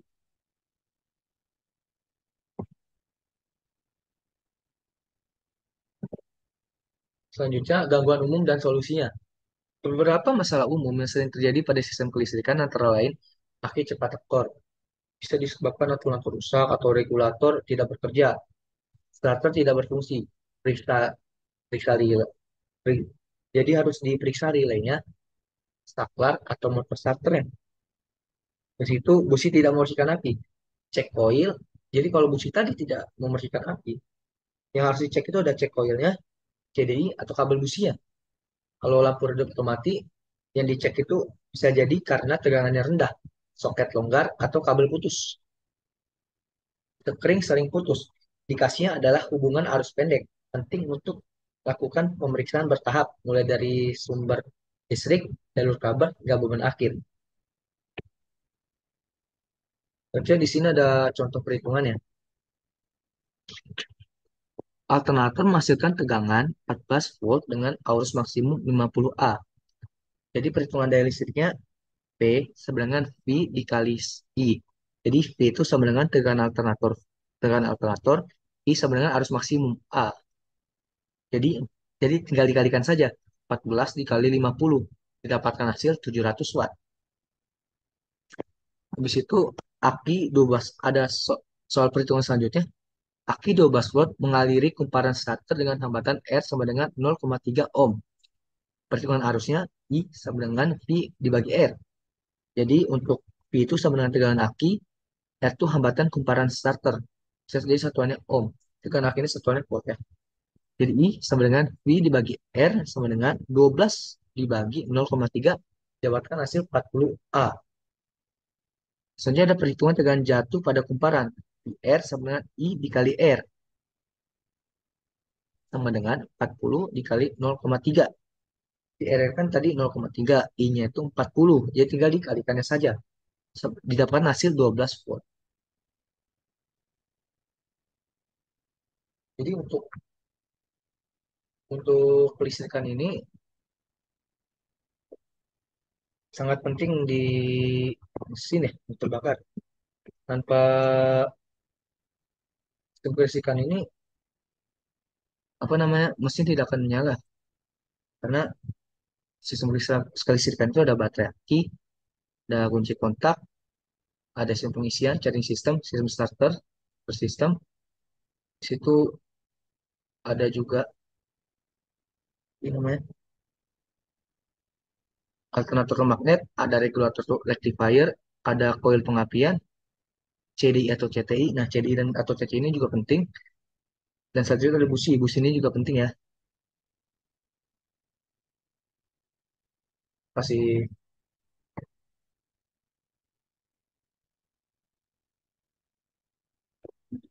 nama saya Leonardo Yusron dengan NPM 24140709. Di sini saya akan menunjukkan presentasi sistem transmisi manual dan matic.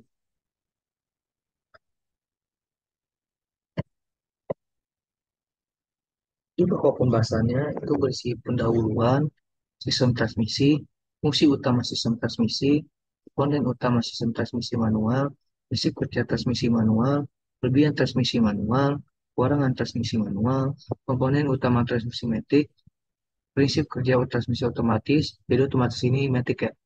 Jenis-jenis transmisi otomatis, otomatik, kelebihan transmisi otomatis otomatik, kurangan transmisi otomatis otomatik, cara merawat transmisi otomatis otomatik, kesimpulan, dan protokol manual.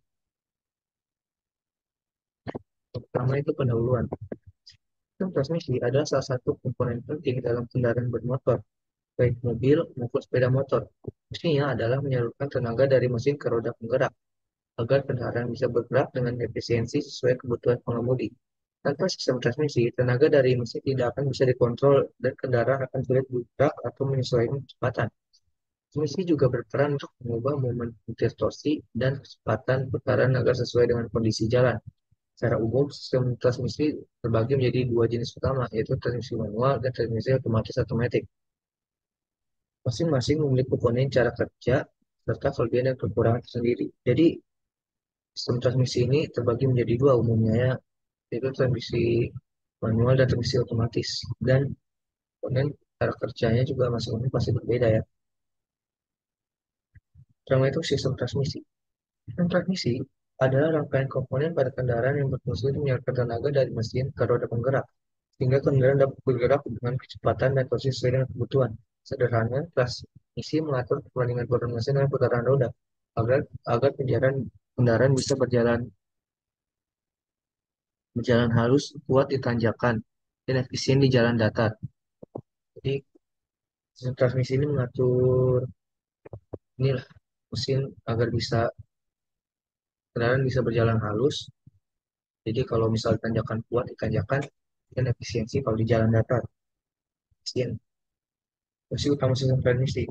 Fungsi utama sistem transmisi antara lain satu, menyalurkan tenaga dari mesin ke sistem penggerak roda. Dua, mengubah torsi mesin sesuai kebutuhan. Misalnya lebih besar saat menanjak atau membawa beban berat. Tiga, memungkinkan kendaraan berjalan mundur, fungsi gigi mundur. Empat, memungkinkan mesin tetap hidup saat berkendaraan berhenti. Kelima, menyesuaikan kecepatan kendaraan dengan putaran mesin agar efisien dan nyaman. Selanjutnya, itu ada komponen utama sistem transmisi manual. Komponen utama sistem transmisi manual terdiri dari pertama itu kopling, clutch. Komponen ini menghubungkan dan memutus tenaga dari mesin ke transmisi. Saat pedal kopling ditekan, tenaga dari mesin terputus sehingga pengemudi bisa memindahkan gigi. Kedua itu ada force input dan output. Force input menerima tenaga dari kopling, sedangkan force output menyalurkan ke gardan atau rantai penggerak. Sesuai namanya, input itu untuk menerimanya, sedangkan force output itu untuk menyalurkannya, mengeluarkannya ke gardan atau rantai penggerak roda. Tiga, ada garset, rangka atau rangkaian gigi. Berisi berbagai ukuran roda gigi yang memungkinkan perubahan trasi, torsi, dan kecepatan. Itu ada komponen utama sistem transmisi manual. Yang keempat itu ada shift fork dan shift lever, tuasan atau tuas pemindah gigi. Digunakan pengemudi untuk memilih gigi sesuai kebutuhan, misalnya gigi satu untuk start dan gigi tiga untuk kecepatan. Misalnya kayak gigi satu nih, startnya. Di selanjutnya gigi dua, gigi tiga, gigi empat, sesuai urutannya. Dan untuk meningkatkan kecepatannya juga. Yang kelima itu ada synchronizer. Komponen yang membantu menyamakan kecepatan antara gigi yang akan dihubungkan agar permintaan terasa halus dan tidak menimbulkan suara kasar. Prinsip kerja transmisi manual. Cara kerja transmisi manual dimulai dari mesin yang berputar dan menyalurkan tenaga melalui kopling. Saat pengemudi menekan pedal kopling, hubungan antara mesin dan transmisi terputus, memungkinkan penggantian gigi. Ketika gigi dipindahkan, roda gigi tertentu dan dalam transmisi dihubungkan untuk menghasilkan rasio putaran berbeda. Contohnya, gigi satu memberikan torsi besar tapi kecepatan rendah, besok besar atau tanjakan. Gigi 5 atau 6 memberikan kecepatan tinggi dan torsi kecil untuk jalan datar atau tol. Setelah gigi dipilih, pedal kopling dilepas secara perlahan agar tenaga dari mesin disalurkan kembali ke roda. Proses ini membutuhkan keterampilan sinkronisasi antara kopling gas dan tuas gigi. Jadi, gigi satu itu efisiensi itu dia dibuat tanjakan start. Jadi dia memang buat satu agak cepat ya. Jadi buat ditanyakan juga cepat karena torsi besar, tapi kecepatannya rendah. Gigi 5 atau 6 atau gigi 4 memberikan kecepatan tinggi dan torsi kecil untuk jalan datar atau tol. Jadi untuk awalan ini gigi 5 atau 6 atau 4 ini kurang cocok karena torsinya itu kecil jadi agak berat gitu.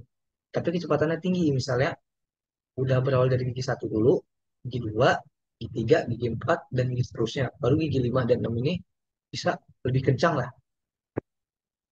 Selanjutnya kelebihan transmisi manual. Pertama itu konsumsi bahan bakar lebih irit karena pengemudi bisa mengatur putaran mesin secara efisien. Terus kedua, perawatan lebih murah sebab struktur mekanisnya sederhana. Tiga, tenaga lebih responsif, terutama akselerasi cepat. Cocok untuk kondisi jalan ekstrim dan atau cocok untuk kondisi jalan ekstrim atau tanjakan curam. Yang kelima, kontrol penuh di tangan pengemudi sehingga lebih menyenangkan bagi suka mengemudi secara aktif. Jadi kalau transmisi manual ini konsumsi bahan bakar lebih irit karena pengemudi bisa mengatur yang ngendarain ini bisa mengatur putaran mesin secara lebih efisien. Nah, perawatannya juga murah karena struktur mekanisme ini sederhana. Di situ lebih responsif. Di situ untuk jalan ekstrem atau curam. Jadi kan kalau di jalan ekstrem itu kita kayak mendalikan giginya itu misalnya jalan yang apa namanya batu-batuan itu harus pakai gigi satu misalnya. Jadi bisa dikendalikan gitulah. Jadi kontrol penuh di jalan pengemudi. Yaitu jadi lebih cocok buat pengemudi yang lebih aktif lah. Jadi yang tangannya kaki nggak bisa diam. Kekurangannya, kekurangan transmisi manual. Satu membutuhkan keterampilan lebih, terutama koordinasi antara kopling dan gas. Cepat lelah di kemacetan karena harus sering menekan pedal kopling dan ganti gigi. Tiga, perpindahan gigi yang kasar bisa menyebabkan kausan pada kopling. Empat, kurang praktis dibandingkan transmisi otomatis. Jadi kekurangannya ini, dia ini harus ahli lah, harus ahli untuk menekan koplingnya di saat gas dan nekan koplingnya itu kapan, harus ahli lah. Jadi kalau yang nggak ahli itu, ini pastinya sering mati lah. Kalau darain kopling. Di situ cepat lelah di kemacetan tentu saja karena dia mengendalikan kopling dan gasnya itu sering karena jadi makin cepat lelah. Selanjutnya ada komponen utama transmisi otomatis otomatis. Transmisi otomatis memiliki sistem yang lebih kompleks karena perpindahan gigi dilakukan tanpa intervensi langsung pengemudi. Komponen utamanya meliputi torque converter, konverter torsi, berfungsi mengganti kopling pada transmisi manual. Komponen ini menggunakan fluida transmisi itu menyerahkan tenaga dari mesin ke transmisi secara halus. Yang kedua ada planetary gear set. Ada sistem roda gigi utama yang memungkinkan perubahan rasio kecepatan tanpa harus menggeser gigi secara manual. Tiga ada hydraulic control unit atau hidrolik. Mengatur tekanan oleh transmisi untuk mengaktifkan dan menonaktifkan gigi sesuai kebutuhan. Selanjutnya ada ATF, Automatic Transmission Fluid, merupakan cairan khusus berfungsi sebagai pelumas, pendingin, dan penggerak hidrolik di dalam sistem transmisi otomatis.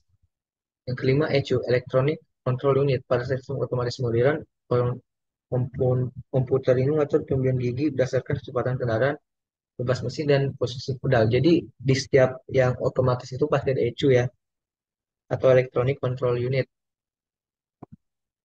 Mesin kerja transmisi otomatis. Saat mesin hidup, torque converter menyalurkan tenaga ke transmisi menggunakan fluida bertekanan tinggi. Ketika kendaraan mulai berjalan, tekanan hidrolik sinyal dari ECU menentukan gigi mana yang sesuai. Misalnya, saat kendaraan baru mulai jalan, transmisi memilih rasio gigi rendah memberikan torsi besar. Saat kecepatan meningkat, ECU memerintahkan pegangan gigi ke rasio yang lebih tinggi secara otomatis. Jadi, nggak seperti yang manual, yang otomatis ini, otomatis ini dia terjadi secara otomatis. Jadi, karena ada ECU-nya. ECU ini untuk memerintahkan penggantian gigi ke rasio yang lebih tinggi secara otomatis. Itu jenis-jenis transmisi otomatis. Transmisi otomatis modern terbagi menjadi beberapa tipe utama. Yang pertama itu ada AT konvensional, Hydraulic Automatic Transmission.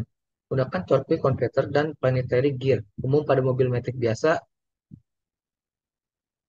saja dari CVT, Continuously Variable Transmission. Menggunakan sabuk dan puli variabel untuk menghasilkan rasio tinggi yang terus berubah secara halus saat pentakan. Tiga ada AMT, Automated Automated Manual Transmission.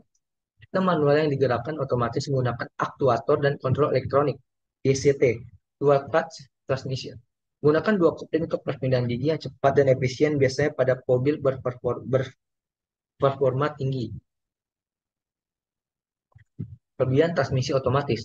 Yang pertama lebih nyaman dan praktis karena tidak perlu menginjak kopling dan ganti gigi. Perpindahan gigi halus. Perpindahan gigi halus, cocok untuk mengendara santai di kota. Minim risiko stall, mesin mati mendadak karena sistemnya otomatis. Pada tipe CVT dan DCT, efisiensi bahan bakar cukup baik dan akselerasi lebih mulus. Cocok untuk pengemudi pemula yang ingin kemudian berkendara. Jadi untuk yang otomatis ini dia lebih praktis lah, untuk lebih nyaman, jadi buat yang nyantai-nyantai. Dia itu tidak perlu mencokopling dengan tinggi karena udah ada ECU-nya tadi. Dia mengganti karena menggigi itu secara otomatis. Di situ dia ini cocok buat pemula yang baru belajar motor lah, karena dia tidak perlu menekan konflik atau mengganti gigi itu. Selanjutnya ada kekurangan transmisi otomatis. Satu, biaya perawatan dan perbaikan lebih mahal karena sistemnya kompleks. Yang kedua, konsumsi bahan bakar bisa lebih boros pada tipe lama. Ketiga, kurang responsif dibandingkan manual dan akselerasi cepat, kecuali DCT. Yang keempat, tidak semua bengkel bisa menangani kerusakan transmisi matic dengan baik. Jadi, karena apa namanya, karena sistem yang kompleks itu, biaya perawatan jadi lebih mahal. Dan konsumsi bahan bakarannya ini lebih boros konsumsi bahan bakarnya. Dan tidak dan yang buat servis itu nyari susah karena tidak semua bengkel bisa menangani kerusakan transmisi matic dengan baik. Cara merawat transmisi otomatis. Yang pertama harus mengganti oli transmisi matic ATF sesuai jadwal pabrikan. Jangan sampai lebih. Gunakan oli dengan spesifikasi yang sesuai. Tiga, hindari mengganti posisi tos dari D ke R saat mobil masih bergerak. Empat, panaskan mesin sebelum berkendara agar tekanan fluida stabil. Yang kelima, lakukan servis transmisi di bengkel resmi atau spesialis. Biasakan jangan di bengkel tidak resmi ya. Kesimpulan, sistem transmisi, baik manual maupun otomatis, memiliki peran yang sangat penting dalam kinerja kendaraan. Transmisi manual unggul dalam efisiensi, kontrol, dan biaya perawatan. Sementara transmisi otomatis menawarkan kenyamanan, kemudahan, dan teknologi yang semakin maju. Pemilihan antara keduanya tergantung pada kebutuhan dan gaya kendaraan masing-masing orang. Terpenting adalah memahami cara kerja bertransmisi dengan benar agar kendaraan tetap awet, efisiensi, dan nyaman digunakan dalam jangka panjang. Kalau mau lebih nyaman itu direkomendasikan itu gunakan yang transmisi otomatis ya, karena dia itu tidak tidak perlu untuk mandi atau apa namanya tekan koplingnya itu, karena dia itu udah ada ECU-nya. Jadi jadi lebih nyantai lah dan cocok buat pemula. Dan kalau yang buat yang manual itu yang memang udah jago naik ini naik kendaraan lah istilahnya. Jadi cocok. Habis itu dia itu juga lebih cepat juga kalau yang manual ya. Lanjutnya ada contoh perhitungannya. Diketahui torsi mesin sama dengan 150 N/M. Rasio gigi 1 sama dengan 3,8. Rasio garda sama dengan 4,1. Efisiensi transmisi sama dengan 90%. Jari-jari roda sama dengan 0,3 M. Yang ditanya itu torsi dan gaya di roda. Nah, perhitungannya itu total rasio sama dengan 3,8 rasio gigi satu tadi dikali 4,1 rasio gardan sama dengan 15,58 didapatkan hasilnya. Total rasio. Total torsi roda sama dengan 150. 150 itu dari torsi mesin. Dikali 15,58 dari total rasio tadi dikali 0,9 sama dengan 2103 Nm. Nah, selanjutnya kita menghitung gaya di roda. Sama dengan 2103 hasil tadi, hasil torsi roda dibagi 0,3 jari-jari roda. Sama dengan 7010 N. Jadi total rasionya didapatkan 15,58. Torsi rodanya 2103 Nm. Gaya di rodanya didapatkan hasil 7010 N. Nah, soal kedua itu diketahui torsi torsi mesin sama dengan 200 Nm. Rasio gigi 3,0. Rasio garda sebenarnya 3,5. Efisiensi transmisi sama dengan 85%. Jari-jari roda sama dengan 0,34 M. Nah, ditanya ini torsi dan gaya di roda. Perhitungannya itu total rasio sama dengan 3,0 dikali 3,5. 3,0 itu rasio gigi dikali rasio gardan. Sama dengan didapatkan hasil 10,5. Itu torsi untuk jet torsi roda sama dengan 200. 200 itu dari 200 Nm dikali 10,5 hasil yang total rasio tadi dikali 0,85. Sederhana dari 85% untuk desimalnya. Sama dengan 1785 Nm.